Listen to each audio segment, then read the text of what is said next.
കയറി വന്നത്. കണ്ടോ താഴെ നമ്മുടെ വാഹനങ്ങളൊക്കെ ഇരിക്കുന്നത് ഇത് ആ സ്ഥലത്താണ്. അത്രയും ദൂരത്തുനിന്ന് നമ്മൾ ഈ മലയെല്ലാം നടന്ന് കയറി നമ്മളങ്ങനെ ഈ മലയുടെ മണ്ടയ്ക്ക് വന്നു. എന്ത് രസമാണ് നോക്കി. ഇതാണ് ഇല്ലിക്കൽ കല്ല്, കേരളത്തിലെ ഒരു സ്വർഗ വ്യൂ പോയിന്റാണത്. ഇതൊരു ദിവസം വന്ന് കാണേണ്ടത് തന്നെയാണ്. കാരണം ഒത്തിരി നരകയാതന അനുഭവിച്ചാണ്ട് ഇതിൻ്റെ മുകളിലേക്ക് എത്തിപ്പെടണേ. പക്ഷേ ഈ സ്വർഗത്തിൽ വന്ന് പെടാന്ന് പറഞ്ഞു കഴിഞ്ഞാൽ ഭാഗ്യം തന്നെയാണ്. അതും ഈ ഏജിലൊക്കെ ഇവിടെ കയറി എത്താന്ന് പറഞ്ഞാലല്ല ഭയങ്കരമായിട്ടത്.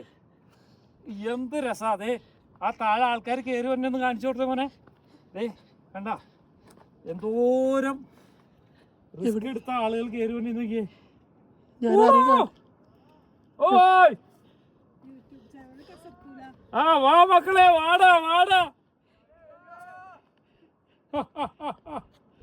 ഈ സ്വർഗത്തിലേക്ക് അടിപൊളി. നമ്മുടെ വാഹനങ്ങളൊക്കെ ഇരിക്കണ നോക്കിയത് കാണാൻ പറ്റും.